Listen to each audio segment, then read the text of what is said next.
What's going on, y'all? I'm back again with another video for y'all family.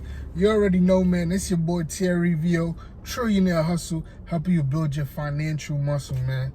Check me out, man. Listen, like, subscribe, comment down the video. So today I got another good one for you, man. Today is one of my favorite companies that I am already invested in. I love this company. They've been getting spanked right now, man, through the media, and the stock price is kind of slipping. So that means when stock price slipping, there's a good chance for you to get in, right? Usually when stock prices move through good news and bad news. Bad news, stock prices drop. Good news, stock prices go up. But what you want to do is you want to look in the background, which is the numbers, to make sure this is still a solid business. So you can make your decision whether you're gonna invest or not, right? So this company, let me not hold y'all long any longer, man. This company's Johnson & Johnson. Like I said, Johnson & Johnson is a great company. Like I said, this is definitely one of my top 5 favorite stocks I have in my portfolio. And reason I like this company, so I like a company who's very broad, but in the same sector, if that makes sense, right? Because that means they have, for example, if they're in health and they have a bunch of different stuff in health, they have a bunch of ways to make money by selling you one thing, health. If they're in technology, but they have a bunch of different technology pieces, that means they have a bunch of ways to selling you what? The one thing, technology, right? So it's all about the consumer, and the more products you have for the consumer in that same sector, you're not really changing your brand. You're not selling chips and technology and cars. You're selling cars, but you're selling a bunch of different cars. You're selling chips, but you're selling a bunch of different chips. So I like those companies, and because I feel like those companies, they have something for every customer, so they're able to scale a lot quicker, or they're able to consistently keep making money. So Johnson & Johnson, right? Just some fun facts about Johnson & Johnson. Listen, man, this company's been around since 1886. That means they are a staple in the United States. Let me repeat that again. 1886. Since the 1800s, this company has been around. So, and they've been making money since then. So like I said, man, this company's been making money for a long time. I don't see why anything will change in the next 40 or 50 years, especially in the stuff that they're involved in, which we're going to get into, right? So, like I said, Johnson & Johnson, fun facts, 1886, they've been around. What are they? They're involved in 3 sectors: consumer health, pharmaceutical, and medical devices, right? So that's the 3 sectors they're involved in. Now we're gonna go into a long list of all of the brands and stuff that Johnson & Johnson have their hands in. Baby care products. We know like probably 99.9% of babies use Johnson & Johnson, either baby oil or the baby powder, right? So they have the baby product. We're just gonna leave it as that. The Johnson & Johnson baby products, baby oil or whatever. Then we got the Aveeno lotion. We got Listerine, right? These are all the companies Johnson & Johnson own. They have Clean and Clear, which is for those of you with acne, right? Then they have the Neutrogena for those of you with acne, 2 of the same product. They got Tylenol. They got Benadryl. They got Zyrtec. They got Motrin. They got Nicorette.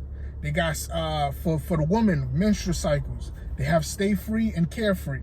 Then this brand is so strong. The next brand I'm about to say, that Band-Aid, right? We call every Band-Aid Band-Aid, but there's only one Band-Aid actually named Band-Aid, and is owned by Johnson & Johnson. And last but not least, they also have Neosporin. Then the next thing they make, so that was all of their consumer products and stuff like that. They also make medical devices, hospital equipment. Most of the stuff that people are using for like spine injuries, hip surgery, trauma, knee, ear, nose, AccuView for your eyes, all of these things for all of these surgeries, Johnson & Johnson makes those medical devices. Well, they don't make all of them, but they do make a big part of them, and they've been making them since 1886, so they're probably very good at it, right? So the company owns all of that, man, and they just keep making the money, and they do, you know what I mean? Like I said, it's one of my top 5 favorite stocks that I actually love and I invest in. I'm gonna hold this stock for a long time. And like I said, man, once they put their teeth into your pockets, man, they're not letting you go. They have you from a baby, right? With the Johnson & Johnson baby oil or whatever the baby oil and other baby products. Then they got the cleaning products. We didn't even go into that. Then they got the Aveeno, Listerine, Clean and Clear, through your whole life, stuff you're going to be using. Tylenol, Benadryl, when you become a woman and you start stay free, carefree. Then Neosporin and all of that other stuff, right? When you start getting cuts and bruises, Band-Aid, you're growing. You got to see the lifetime. You're growing and becoming an adult, and you start using all of these products. Then at the end of your life cycle, when you're about to die, you getting all of these surgeries done to you, they providing the medical devices. So Johnson & Johnson, man, they're a lifetime company. Once they get you as a baby, listen, they're going to ride you and get that money from you all the way till you're dead, man. So that's a company I like, investing in companies like that, because they have a customer base, and the customer base stays with them for a lifetime. Now let's talk about the numbers, right? Number wise, $167 a share. It's 2.63 dividend yield. Mind you, for my calculations, they should be at $183 a share. So you got about roughly a $20 swing in between. Like I said, they're getting battered right now because of a couple of people died because of the COVID shots that they came out with. You know what I mean? It is what it is, man. I apologize to the people that died. I feel my condolences to their family and stuff like that, but like I said, they're just getting battered right now because of that, and they've been around too long. They're too big to fail. They are worth but anyway, yeah, 167 a share, 2.63 dividend yield. Guys, they have been consistently paying their dividends for 58 years. 58 years. They have a strong dividend portfolio. They consistently pay that dividend for 58 years straight. Now let's go over the last year return. Like I said, they've been getting battered. Is 11% return, still about a 10%. Last 5-year return is a 48%, and the last 10-year return is 156%. So like I said, they're making money. They're gonna keep making money, man. Their last 5 years of revenue: 71 billion, 76 billion, 81 billion, 82, and 82. Like I said, they've been able to stay consistent, and I like the company who slowly grows, right? Because slowly grows is more predictable than the company that goes up, down, up, down. I like my graph to consistently go like this, on a nice trajectory going up. Now, market cap. The company as a whole is worth $440 billion. Now, enterprise value, remember I said enterprise value's market cap tied with how much debt you own. And that is $449 billion. So about $9 billion swing. But how much debt is on the books for the company? Short-term debt is $3 billion. Long-term debt is $30 billion. That's still, for a company to be worth $440 billion, and your only long-term debt, which is stuff you got to pay in the future, is still $30 billion. Listen, that's beautiful. They are operating, guys. They are operating at a 67 profit margin. When the last time you heard a company operating at that big of a profit margin? I mean, they got money to just throw around, man, to buy stuff, to pick up stuff.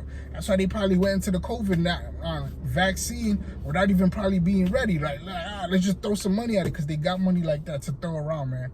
But like I said, 67% profit margin. And another key fact I want to point out, 70% of Johnson & Johnson stocks is owned by institutions. Institutions meaning like capital funds, funds that are being managed by people on Wall Street companies who trade funds. Those are the people who really own Johnson & Johnson, a lot of these stocks. What does that tell me? What does that tell me is all of those people who are super way smarter than me are doing all of their research, and they see that it's important to own Johnson & Johnson. Come on, man. Sometimes you got to make investing simple. If they see the value in it, I have to find a way to see the value in it. And I just think I saw the value and I invested. So far, I've been doing all right with Johnson & Johnson. Johnson & Johnson been good to me. I hope it's good for you too if you decide to invest. I'm not a financial advisor. I'm not no guru. Don't just listen to what I say and go buy it. Johnson & Johnson should put a light bulb in your head, like, let me go do some research, and you might find a company like Johnson & Johnson that's better than Johnson & Johnson that you might want to invest in. Or not, or you want to invest in Johnson & Johnson. Either way, man, I just want all of us to win. I want to thank everybody who always watch my videos. Listen, man, I appreciate you guys. I love you. Thank you for the support. And let's keep running it up, man. Like, subscribe, comment down below. JNJ, Johnson & Johnson, that's the ticker symbol. I just want everybody to win. And yes, we can all win with the stock market. I'm going to catch you on the next one, man. Peace.